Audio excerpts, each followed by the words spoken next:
Hello friends, welcome to learn with Aditya YouTube channel. आज के session में हम बात करने वाले हैं वेन डायग्राम के बारे में।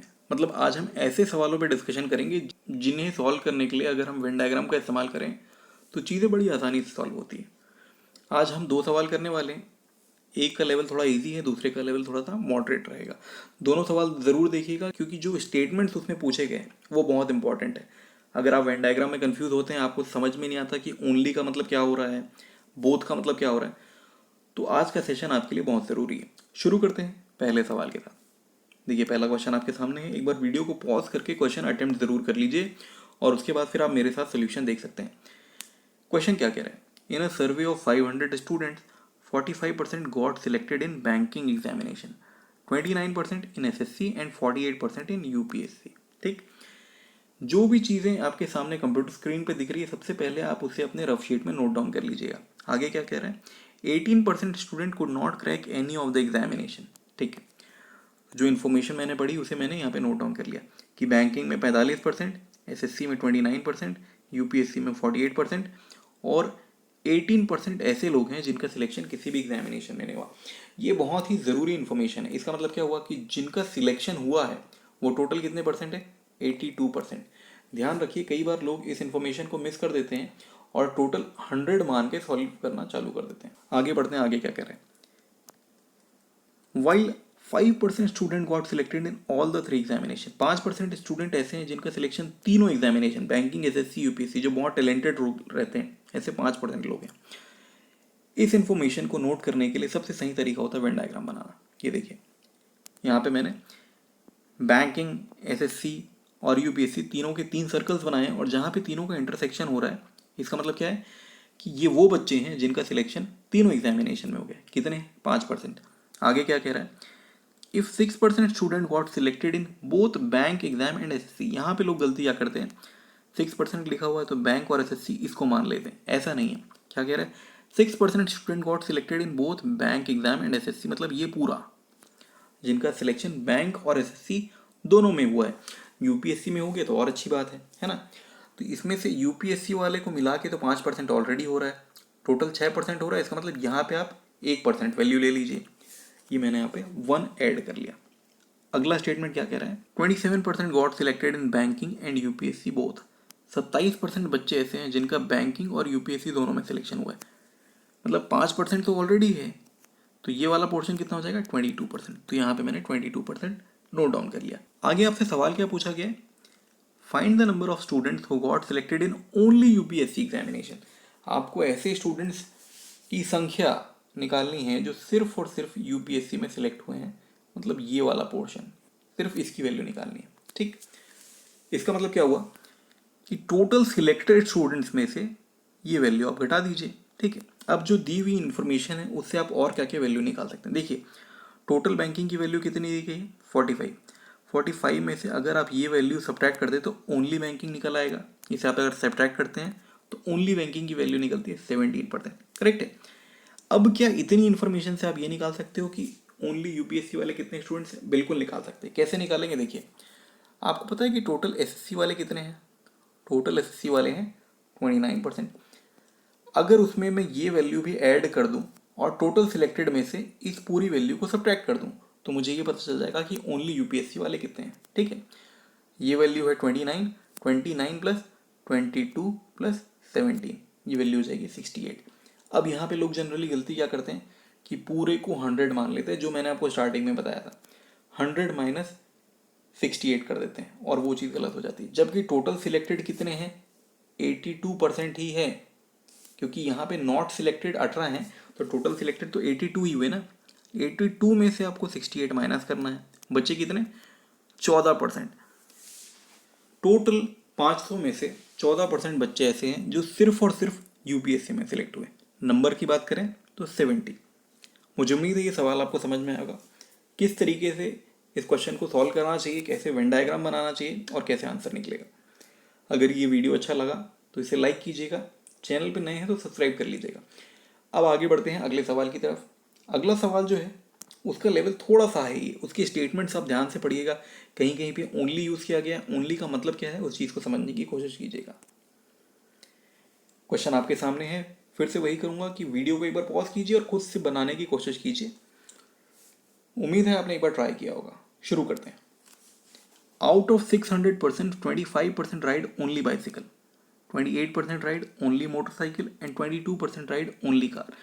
पिछले सवाल में और इस सवाल में फ़र्क देखिए, वहाँ पे ओनली नहीं कहा गया था, यहाँ पे ओनली के साथ शुरुआत हुई है। देखिए, ओनली बाइसिकल, ओनली मोटरसाइकिल और ओनली कार। ठीक, तो हमें भी स्टार्टिंग वेन डायग्राम से ही करनी पड़ेगी। बाइसिकल, मोटरसाइकिल और कार तीनों के मैंने 3 सर्कल बनाए, और क्योंकि यहाँ पे ओनली बाइसिकल कहा गया है मतलब इसकी वैल्यू 25 है। सिमिलरली मोटरसाइकिल की वैल्यू 28 है और ओनली कार की वैल्यू 22 है। ठीक है, आगे क्या स्टेटमेंट कह रहा है? 2% can drive all types of vehicle. 2% लोग ऐसे हैं जो तीनों व्हीकल चला सकते हैं। तो कौन सा एरिया है जहाँ पे तीनों का इंटरसेक्शन हो रहा है? मैंने वहाँ पे 2 लिख लिया। आगे का स्टेटमेंट पढ़िए, बहुत इंपॉर्टेंट है, इसे समझना बहुत ज़रूरी है।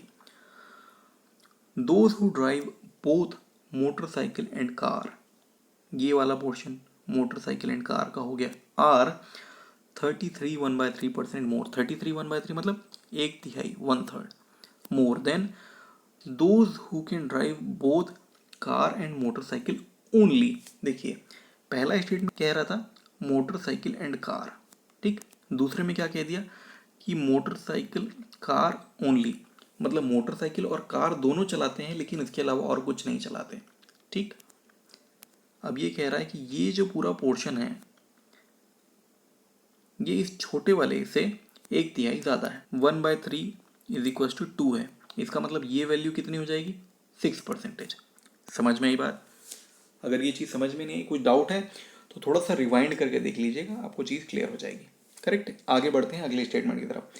देखिए दोस्तों, ये जो स्टेटमेंट्स है बहुत इंपॉर्टेंट स्टेटमेंट है, इन्हें समझना बहुत ज़रूरी है क्योंकि यहाँ पे ही ज़्यादातर लोगों की गलतियाँ होती हैं। Those who can ride both bicycle and motorcycle only. ठीक, बाइसिकल एंड मोटरसाइकिल ओनली का मतलब ये वाला part, are 28 4/7% less than those who can drive both bicycle and car only.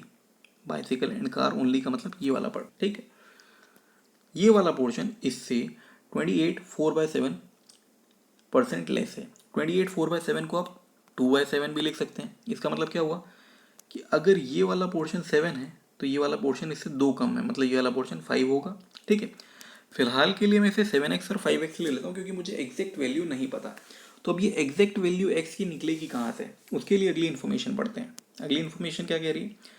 Ratio of people driving bicycle, motorcycle and car is 39 41 37 respectively. अब यहाँ पे आपको ratio दे दिया। किसका रेशियो दे दिया भाई? आप बाइसिकल का टोटल ले लीजिए, मोटरसाइकिल का टोटल या कार का टोटल। अगर आप इसका टोटल लेते हैं तो उनका आपस में रेशियो दे दिया।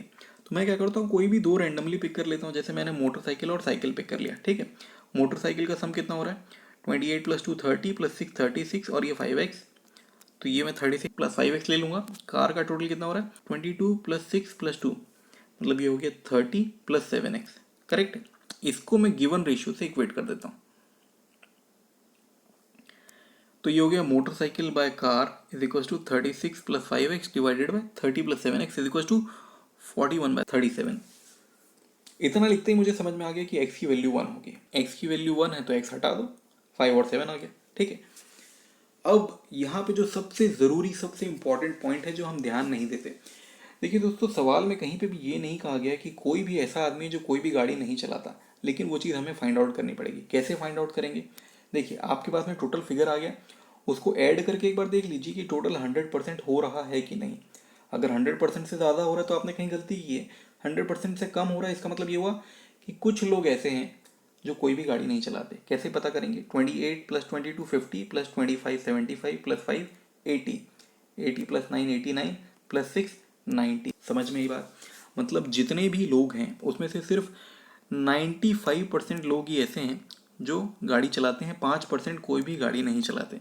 तो हमने यहाँ पे नोट डाउन कर लिया, those who don't drive is equal to 5%, मतलब 5% ऐसे लोग हैं जो कोई भी गाड़ी नहीं चलाते। ठीक, अब बढ़ते हैं क्वेश्चन की तरफ कि आपसे सवाल क्या पूछा गया। Find how many people can't ride any of the two-wheeler. ऐसे कितने लोग हैं जो कोई भी 2-व्हीलर नहीं चलाते। ठीक, जनरली यहाँ पे लोग हड़बड़ी में क्या करते हैं, कोई भी 2-व्हीलर नहीं चलाते मतलब ये वाला पोर्शन, इसको छोड़ के बाकी वैल्यू क्या दिख रही है 22 आंसर मार्क कर दो। लेकिन ये आपकी सबसे बड़ी गलती है। 22 तो सही है, लेकिन इसके अलावा 5% ऐसे भी लोग हैं जो कोई भी गाड़ी नहीं चलाते। अगर वो कोई भी गाड़ी नहीं चलाते तो टू व्हीलर भी नहीं चलाते। समझ में ही बात। इसका मतलब आपका आंसर क्या आएगा 22 + 5, आंसर विल बी 27%। 27% कितने का 600 का। 27% ऑफ 600 इज इक्वल टू 162। मुझे उम्मीद है ये वेन डायग्राम, ये सवाल आपको समझ में आएगा कि किस तरीके से हमने एक एक स्टेटमेंट को सही तरीके से समझा कि बोथ ए एंड बी का मतलब क्या होता है और both A and B only का मतलब क्या होता है। समझ में ये बात। अगर कोई भी डाउट हो तो नीचे कमेंट करके ज़रूर पूछिएगा। अगर आप चैनल पे नए हैं तो सब्सक्राइब कर लीजिए और बेल आइकन ज़रूर प्रेस कीजिएगा ताकि अगली आने वाली वीडियो आप तक ज़रूर पहुँचे। इस वीडियो को देखने के लिए धन्यवाद। फिर मिलते हैं नेक्स्ट वीडियो में।